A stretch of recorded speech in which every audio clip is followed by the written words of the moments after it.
Hello everyone, this is Kim and welcome back to Fables Dance. So, as someone you may know, this month is Self-Love September and it's hosted by the lovely Kelly-Ann Maddox, and I'm just kind of hopping on the train to contribute my experiences and my take on self-love and just to join the self-love community. And I want to talk about it and want to join this movement because it's a concept that have changed me a lot, has helped bring a lot of positive changes into my life, and has kind of helped me just on my personal journey of development and cultivating more empowerment throughout my life. So of course I'm gonna be riding the self-love train. Choo choo. But anyhow, that was kind of like a wimpy train. Choo choo. But yeah, so in this video I kind of want to talk about how I define self-love, how I came across the concept of self-love, and as you probably guessed, it's introduced to me by Kelly-Ann Maddox through a tarot reading I purchased from her actually. So yeah, I'm going to talk about how I define self-love and my experiences and my journey with self-love, and I also want to talk about taking the concept, the universal concept of self-love, and turning it into a unique individual thing and how that can empower you. So yeah, it's just my 2 cents on how you can go about the journey of self-love, and here we go. Okay, so let's begin with the beginning. So I didn't really, I didn't always have the concept of self-love. It wasn't a thing, I didn't really know that there was this thing such as loving yourself. I always thought about just, you just have to overcome the shitty things in your life and then just kind of get better at overcoming the shitty things in your life. So, and what really changed my perception of this whole sort of journey, like kind of starting to frame my experiences under the umbrella term self-love, was I remember getting a tarot reading from Kelly-Ann Maddox, and at first I remember really clearly that I wanted to get, she has different theme readings, and one of the reading that I wanted to get was called The Funeral of Fear, which I thought was apt for my situation because I was like struggling with fear of public speaking, fear of judgment, fear of dealing with negativity and that kind of thing. So I thought it was about overcoming my fears. So I shoot her, like I messaged her on Etsy. She had an Etsy shop back then, and I told her that, oh, I wanted to do this reading. Do you think this is a good option for me to go for? And then she suggested that, you should try the self-love reading because I think that's what you need right now. And I was like, sure, of course, whatever you say, because you're awesome. And I just thought it made sense, so I just went with that reading. And I'm not gonna read the reading to you, but I want to kind of tell you some of the concepts that sort of have been planted in my consciousness, like sort of some core concepts of self-love that I started working with that really helped me on my journey, that was kind of delivered to me in that reading. So before that reading, I never really knew that you could frame your experiences in in a really negative way, that your internal narrative about your life, how you perceive your life, how you perceive your memories and your past experiences, how those things could impact on how you experience things now. And I just always thought I just have to overcome my fears, for example, of being, I just have to overcome being shy, I just have to overcome the fear of speaking to people. And at the time, I was kind of sort of unraveling all these experiences and issues about me being an immigrant, and I was really fearing public speaking, just fearing talking to people in general, fearing of making grammar mistakes. Like those things really took a toll on my self-esteem and blah blah blah. But in Kelly-Ann Maddox's reading, she introduced me the idea of there's a different way of looking at your own narrative, there's a different way of looking at your own story. You can recreate your past. You could reframe the story that you've been telling yourself and then change it into an empowering one.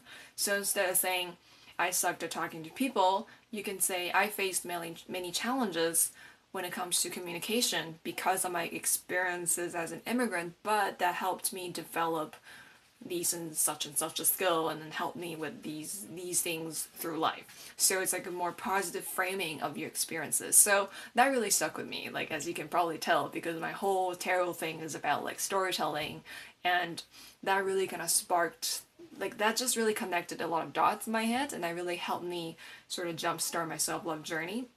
So that's one of the things she talked about. And then another thing I was struggling with was kind of recognizing what I wanted and also pursuing what I wanted, because I think at the back then I always thought that pursuing what I wanted, voicing my desires to people and letting them know what I wanted was a selfish thing. Like I always thought that I should just follow along and not cause any confrontation.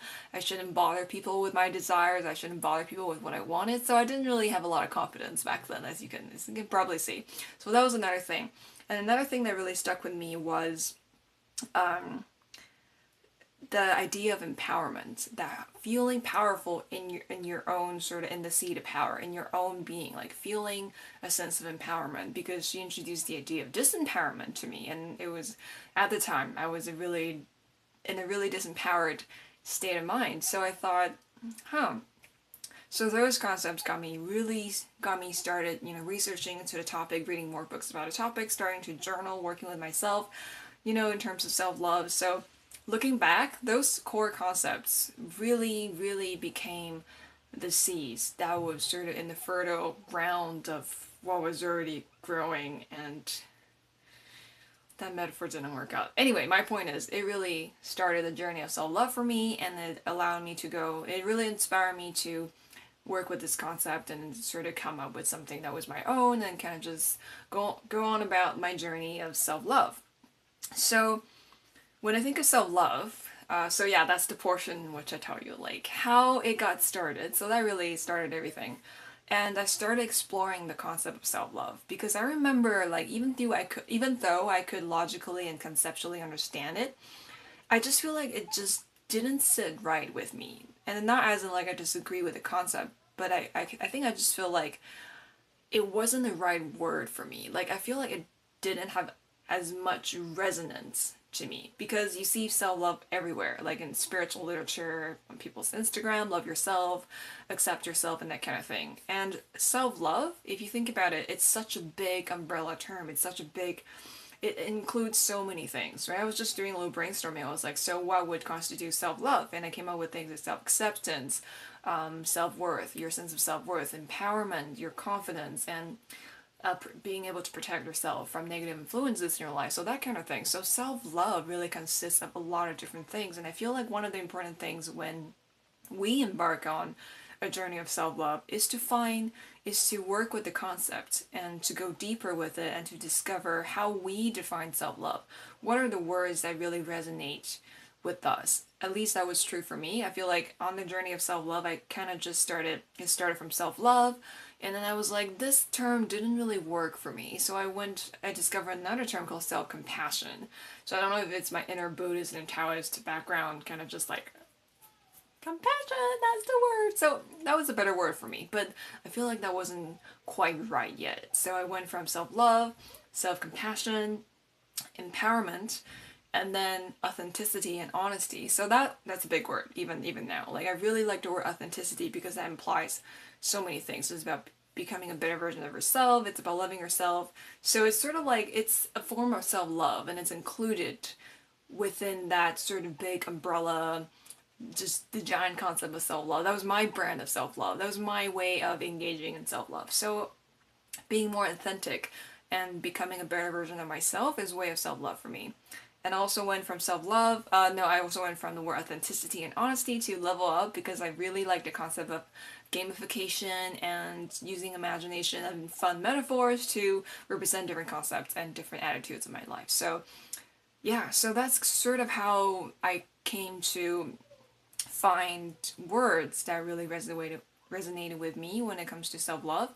And I feel like it's a great way to sort of put your own stamp on it. Like, you need to find your own way of engaging with self-love, because if you just say self-love, when you say the word, if it doesn't really like have this like feeling in your chest, as in like it really anchors down, I feel like it's not quite the right word. At least for me, that's how I gauge how I resonate, how much I resonate with a concept or a word. I need to feel like I could actually sit in that word. I could settle into it. It's that feeling of just being able to settle into it. And I feel like, okay, this is my word. This is the word that resonates with my vibration. It's what makes sense for me. It's what sort of connects the dot in my whole matrix and network of worldviews and attitudes in my head. So I feel like finding your own brand of self-love, finding your own words, is really empowering. It's really important. I feel like you shouldn't just be like, self-love. You should totally define it for yourself, right?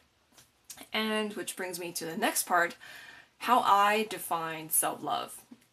So I feel like I have like four main things, and they are all sort of interconnected and they're just very, very related. I think the first thing that I think is so important when it comes to self-love is to understand yourself. You have to be self-aware and you have to kind of understand who you are as a person, how you think, how you feel about certain things, what your core values are. Because if you don't know yourself, how can you have a relationship with yourself? If you're always just on the reactive side, if you're always just passively going through the day, if you don't really make an effort to know who you are or know yourself, learn more about yourself, how can you work with yourself? Like, you can't develop any strategies or methods to help you cope with the things in your life if you don't know who you are as a person. So the most important thing, one of the most important things when it comes to self-love for me is you gotta have a level of self-awareness. You have to have that drive to want to know yourself more. So because if you don't have that, you can't work with yourself in any way, because it's just, it's just impossible. You have to have knowledge about yourself. You have to be always, you want to continue learning about yourself. So I feel like that's very important, because sometimes not knowing what your trigger points are, sometimes not knowing what you think, how you feel, it gives you unnecessary stress in your life. Because once you can form strategies around it. So for example, for me, I have always struggled with saying no and personal boundaries, and that's a big concept to think about. Personal boundaries, so many things. And I get bugged with the littlest, like the smallest things. Like, people would ask me for a tiny favor, and sometimes I would get really stressed. I would be like, why are you asking me this? Shouldn't you be considerate enough not to ask this of me? Like, and I'll just be like, oh, why am I so bothered? It's just this little thing. Why can't I just say no? They probably won't mind, and they can't make me do anything. But I just go through this huge episode of back and forth, this tension. If you're like on like Facebook Messenger, you've just probably see the dot dot dot dot dot dot for like 30 minutes, and at the end I'll just have this long-winded answer of why I don't want to do it, when I could have just said, no, I don't want to do it. And I kind of sort of slowly realized that I get so stressed, not because like I don't want to be kind or show generosity to the people around me, like, it's because I hate it when people ask little favors of me, or favors of me when they haven't earned it. And that's a big discovery for me when I sort of realized that. I'm like, oh, so how I how I think. That's kind of my principles when it comes to personal boundaries. So once I realized that, everything just got so much easier, because I could really gauge how I feel. Like, I could just be like, this person hasn't earned it. I don't want to do this, so no. And it just helped me so much when it comes to just dealing with situations like that and saying no when, like, just practicing saying no and stuff. So knowing who you are and knowing how you want to engage with people, like knowing what your principles are, it really helps you. So like I said, if you don't know yourself, you can't work with yourself. You can't have a relationship with yourself unless you know yourself, unless you make an effort to know yourself. So it's kind of just like having a relationship with another person. If you don't make an effort to know them, you can never really engage in an authentic relationship with them, because it wouldn't be reciprocal. It would just be like a one-sided, like it's not even a relationship, So you gotta have that traffic, that flow with yourself. You gotta know yourself. You gotta make an effort to know yourself. So that's the first important thing. And a second thing that I feel is important for self-love is trust and confidence. So I know a lot of people define confidence differently. Sometimes some people define confidence with power or feeling like you're worth it. But for me, it has a lot to do with trust. It's about that trust in myself, or trust in yourself, that it's not about reaching a point where you're maxed out on this certain level, or you're maxed out on this skill. You just finished developing it. You're just this level of confident. You don't have to be afraid anymore. It's more about like, you're not afraid because you know that you know yourself enough, and you have enough strategies in your, like, under your belt or in your bag or with you. You know that whatever challenges that you face or struggles that you meet, you know that you have the ability to cope with those things. You know that you trust yourself to find a solution to those problems, even if you don't know it immediately how to solve the problem. Like, you trust yourself to because you know that you have enough support in your life, you know that you have the ability to find solutions, and you know that you're able to overcome anything because you trust yourself. So that's, for me, that's how I define confidence. That's what confidence means. It's not about like reaching a point of like, oh, I'm not afraid of talking to people or doing this in front of someone anymore. It's about just like, I can be struggling with a social interaction. I could feel really self-conscious, but I know how to cope with that. Like, I'm okay with that. I know how to move forward in a positive way. So that's what I think confidence is about, that trust in yourself, like just trusting yourself that you can handle this. It can be like a clusterfuck of chaos and just messiness, but you trust yourself enough to untangle that ginormous chaotic yarn of messiness, and you will be able to sort of just solve it eventually. So it's about that trust, and which kind of trickles, or just kind of is connected to the next thing I want to talk about, which is the sense of empowerment. And I feel like feeling powerful, like having that sense of empowerment, really comes from that trust in yourself. Like knowing that you can handle anything in your life, knowing that you know yourself enough, that you can strategize based on who you are, based on the situation at hand, based on the challenges that you're facing, that you are able to come up with strategies, or you already have strategies and coping mechanisms in your system to help you deal with any of this. And that's where my sense of power comes from. It's knowing that I have the strategies to overcome any challenges. It's knowing that even if I don't have strategies at that very moment, that I am able to come up with a strategy. So trust and power, that's a very connected thing for me. And last but not least, I kind of talked about, it's just like a couple minutes ago earlier in this video, another thing when it comes to self-love is definitely authenticity and trying to be more of yourself, trying to become a better version of yourself. Because if you love yourself, why wouldn't you want to uncover that part of yourself? Or just, why don't want you want to uncover, like, you know, like a deeper part of yourself? Like, for me, it's about like, one, like during housekeeping, making sure that you're always at the optimal, you know, like, you know, taking care of yourself, exercising, and just emotionally, psychologically, mentally, just doing housekeeping, like getting rid of bad energies in your life, like during shadow work, shedding the layers that are stopping you from being the most true, authentic version that you are. Like, it's about doing the work so that you can come forward, like the real you could shed those layers and then just come out, like even just expand and become more and more and more. So I think when it comes to the journey of self-love, that's how I love myself. That's how I engage in self-love, is to work with myself, to constantly inspire myself to become better, to get rid of the bad influences in my life, and then to always seeking positive change. And this is such another important component when it comes to self-love, is that you have to want change. You have to desire positive change for yourself, because we all know that when it comes to like a spiritual journey or wanting something to happen, if you don't desire change, nobody can do anything for you because you're not willing to do it for yourself. So self-love is a journey, it's a commitment, you know, it's like you have to want change. And when you like, and then when I feel like when you say the word commitment, it can almost seem like a big thing of labor. It's almost like, oh, I have to like go through all this difficult stuff. But it's more like when you're committed to your own happiness, you know that it's something that's making you lighter. You know it's something that's making your life better. You know it's something that's making your spirit manifest itself more, right? It's like you're just becoming a better version of yourself every day. It's like because you want change. And wanting change, I feel like it's a core sort of motivation and thruster, if you will, or just, it's like that necessary push or just drive that you have to have on your self-love journey, is just wanting change, desiring change. You want to love yourself more. That's why you're doing this. Like, it's the big why. If you don't want to love yourself more, like, why bother talking about self-love? Like, you have to cultivate that like powerful place of wanting change.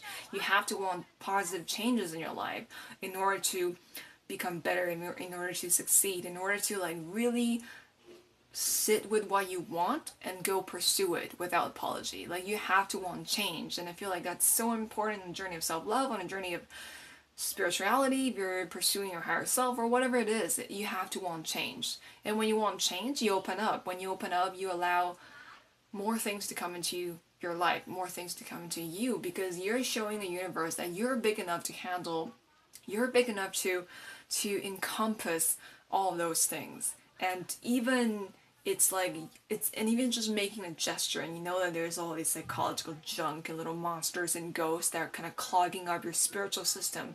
By making that gesture, you're allowing changes to happen. Like, that has to come first. You have to want change. You have to want change so that you will know yourself better, so that you will cultivate a better sense of empowerment, so you can work with yourself and create strategies that will help you, help you power through life in ways that speak to you, in ways that work for you. Because everyone's different, right? Everyone's different on their journey of self-love. Everyone will love themselves differently. And this is kind of my way of loving myself, is to always desire change and just learning about myself more and more, and then finding strategies to cope with my own tendencies and my personality and help me succeed in life and relationships and family or whatever. So okay, yeah, so that's how I define self-love. That's kind of how my journey of self-love started. I might have mentioned this before in my channel. I forgot. But yeah, this is how I define self-love, and I encourage you should totally go find your own self-love brand or your own self-love word, or how you define self-love, because I feel like that's an important thing. Like, if you want to work with the concept of self-love, you have to kind of figure it out for yourself. You have to start with you, right? You have to start with how you define self-love. Otherwise, you're just kind of chasing a carrot on a stick in a way. I just feel like you're chasing a concept. You have to internalize that concept in order to embody it, in order to really practice it. So yeah, that's my 2 cents on self-love, and that's my take on how you can lead a self-loving life and go embark on a self-love quest and journey. It's a never-ending journey. Oh, the lighting just sort of suddenly changed. But yeah, totally lost my flow there. Yeah, love yourself, and until next time, keep calm and tarot on, and I will see you next time. Actually, no, before I leave, since I'm participating in Self-Love September, every week I'm going to be making a video on the theme of self-love. Lots of great stuff coming on my blog and Instagram too, like journaling prompts, little cute comics about self-love, and probably gonna make some worksheets too with cute doodles, because this is my thing now, and also that is a ginormous cute panda plushie, and it makes me happy. And yeah, so until next time, I think that's it. I don't have any more announcements. I think that's it. Yes. Okay, until next time, keep calm and tarot on, and be the hero in the story. I'll see ya.